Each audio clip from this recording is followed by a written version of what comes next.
वैसे तो इतना छोटा होता है कि उसे हम अपनी नॉर्मल आंखों से देख भी नहीं सकते, लेकिन इस स्पर्म के बिना आप पेरेंट्स तक नहीं बन सकते। यही स्पर्म आपको दर दर की ठोकरें भी खिलवा सकता है। लेकिन ये बात भी सच है कि आज भी ऐसे बहुत सारे लोग हैं जिनसे आप अगर पूछेंगे कि भाई स्पर्म और सीमन में एग्जैक्ट डिफरेंस क्या है, तो 90% जवाब गलत मिलेंगे। विकी डोनर फिल्म तो सबने देखी, लेकिन फिर भी स्पर्म और सीमन का कंफ्यूजन खत्म नहीं हो सका है। तो आइए आज बात कर लेते हैं स्पर्म और सीमन पर और जान लेते हैं इसका पूरा सच। अब चलिए स्पर्म और सीमन से जुड़े कुछ इंटरेस्टिंग फैक्ट्स और मिथ्स जानते हैं। अगर आप सोचते हैं कि अनप्रोटेक्टेड सेक्स करने के बाद आप टॉयलेट कर लेंगी या वजाइना को अच्छी तरह वॉश कर लेंगी तो प्रेग्नेंट नहीं होंगी, तो ये आपकी गलतफहमी है। पुलिंग आउट बिफोर एजैक्यूलेशन वाला आइडिया हर बार काम आए ये जरूरी नहीं। मेल बॉडी के बाहर स्पर्म का लाइफ साइकिल एजैक्यूलेशन के तुरंत बाद से शुरू हो जाता है। कुछ मिनटों के अंदर मर भी जाते हैं और कुछ 7 दिनों तक भी कहीं भी सही कंडीशन में रह सकते हैं। सही कंडीशन मतलब कि मॉइस्चर और गर्मी। आमतौर पर इजैक्यूलेशन में 200 से 500 मिलियन तक स्पर्म्स होते हैं, लेकिन इनमें से कुछ ही अंडे तक पहुंचते हैं। तो चलिए डॉक्टर स्वाति से जानते हैं कि मेल बॉडी के बाहर आने के बाद स्पर्म्स का लाइफ साइकिल क्या होता है और ये आखिरकार कैसे फीमेल रिप्रोडक्टिव सिस्टम तक पहुंचते हैं। स्पर्म का जो लाइफ स्पैन होता है वो बहुत चीज़ों पे डिपेंड करता है। बेसिकली मोस्ट इम्पॉर्टेंट उसमें ये होता है कि वो कहाँ पे लोकेटेड है। जब वो फीमेल रिप्रोडक्टिव ट्रैक्ट में जाता है तो स्पर्म 5 डेज तक वाइबल रह सकता है। फीमेल रिप्रोडक्टिव ट्रैक्ट में जाने के लिए जब इजैकुलेशन होने के बाद स्पर्म पहले वजाइना में जाता है, वहाँ पे पोस्टीरियर वजाइना में पूल होता है, उसके बाद सर्विक्स के through it goes to the uterus and then fallopian tubes के थ्रू वहाँ से ओवम पिकअप होता है, एग पिकअप होता है और फर्टिलाइजेशन होता है फेलोपियन ट्यूब के एक एम्ब्रियोनरी पार्ट में। स्पर्म और सीमन से जुड़ी एक और दिक्कत होती है, नाइटफॉल। गूगल पर एक बार नाइटफॉल लिखकर देखें, कितने सारे ऐसे आर्टिकल मिलेंगे। सप्ताह में 3 बार नाइटफॉल हो रहा है, क्या करूं? टाइप करें। हमने इस नाइटफॉल से लेकर मास्टरबेशन तक हर छोटी चीज की जानकारी डॉक्टर स्वाति से ली है, लेकिन इसे एक लाइन में समझाऊं तो नाइटफॉल एक ऐसा प्रोसेस होता है जिसमें किसी मेल को सोने के दौरान अचानक ही सीमन निकलने लगता है। वो चाहकर भी इसे रोक नहीं पाता। जब तक उसकी नींद खुलती है तब तक उसका अंडरवेयर वेट हो जाता है। यही है नाइटफॉल।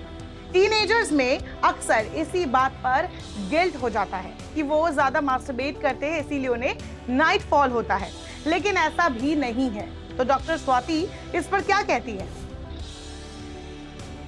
सीमन का नाइटफॉल या मास्टरबेशन से कोई रिलेशन नहीं है एंड बेसिकली ये फर्टिलिटी कम करता है, ये एकदम मिथ है।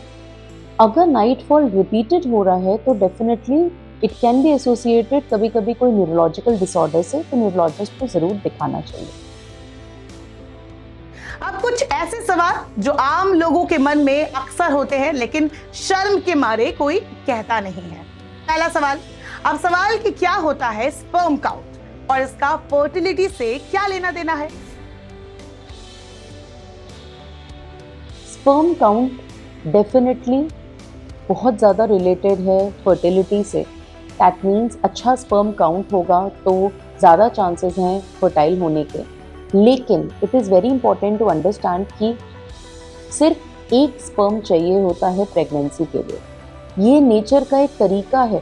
एक इजैकुलेशन में मिलियंस ऑफ स्पर्म्स निकलते हैं, बट उसमें से सिर्फ कुछ हेल्दी स्पर्म्स होते हैं जो कि वजाइना से यूट्रस में जाते हैं, फिर फैलोपियन ट्यूब्स में जाते हैं, और उन हेल्दी स्पर्म्स में से भी सिर्फ एक ही स्पर्म होता है जो फर्टिलाइज करता है।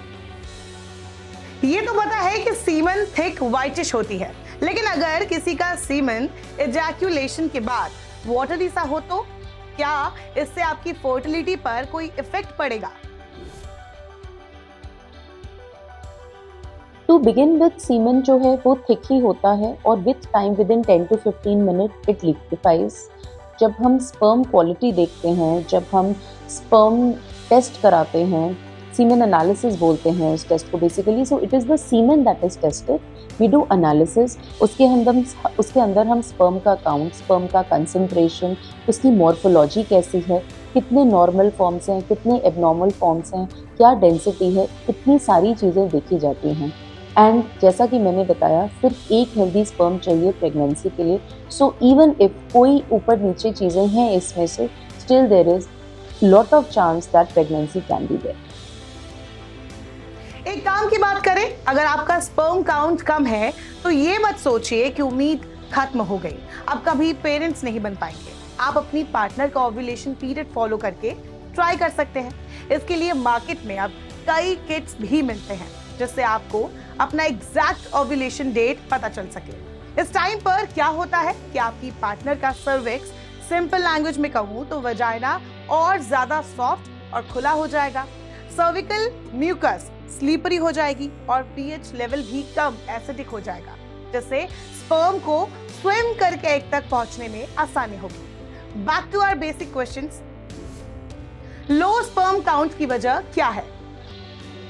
Reasons for low sperm count are smoking, alcohol, overweight, stress बहुत ज़्यादा, कोई पुराना इन्फेक्शन हुआ हो स्पेशली मम्स, या फिर किसी भी तरीके का fever, infection, any kind of viral prodrome, और हैविंग एक्सपोजर टू स्टेरॉइड्स.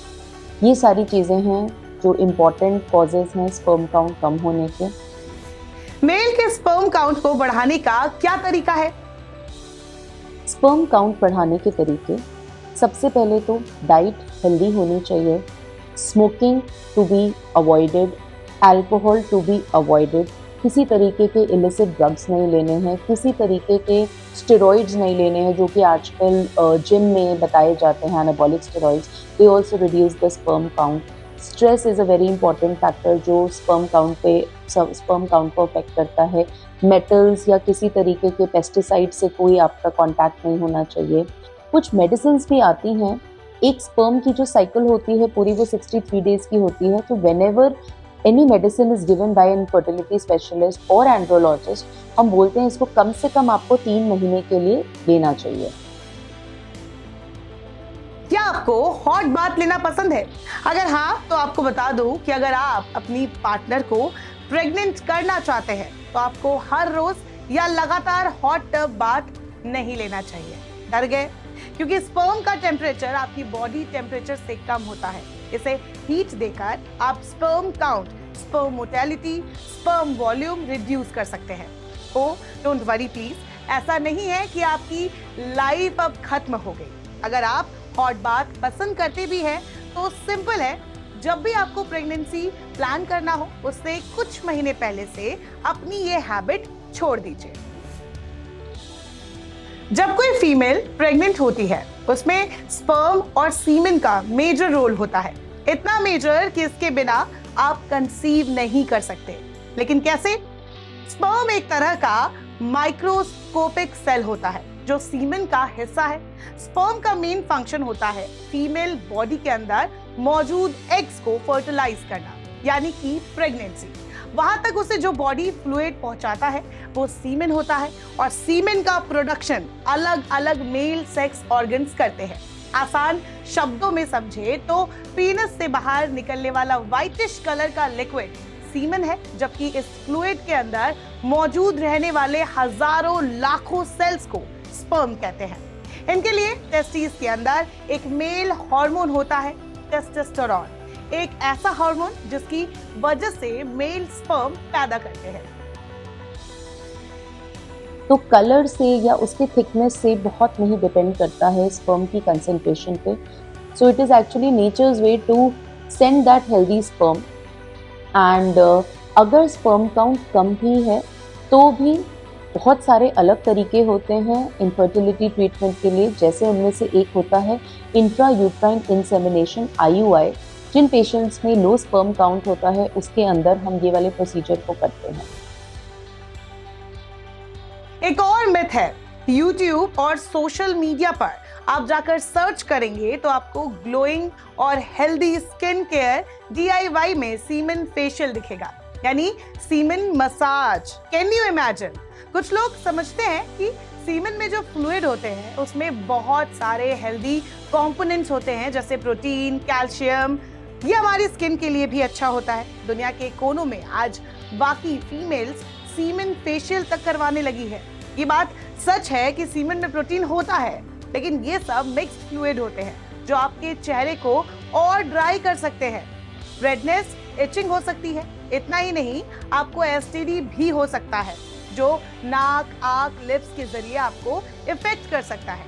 इसलिए प्लीज, अगर आपने गलती से भी ऐसे नुस्खे करने की सोची है तो don't do this to yourself.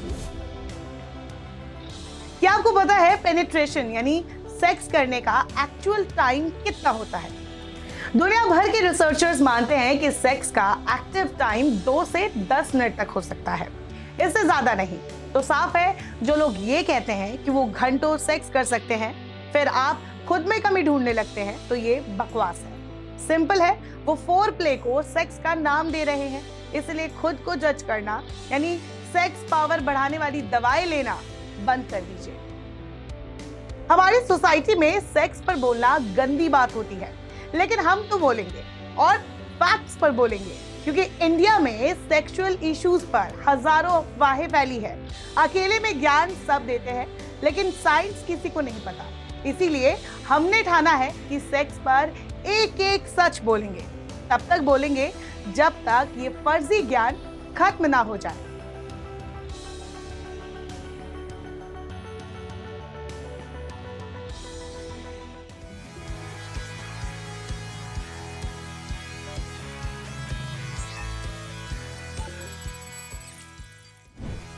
इस शो का बस एक ही मकसद है, break the taboo and make you aware. इसलिए अगर आपको हमारा ये वीडियो अच्छा लगा हो तो इसे लाइक करें, और अगर आपके मन में कोई भी सवाल है तो हमारी मेल आईडी n24such@gmail.com पर सेंड करें।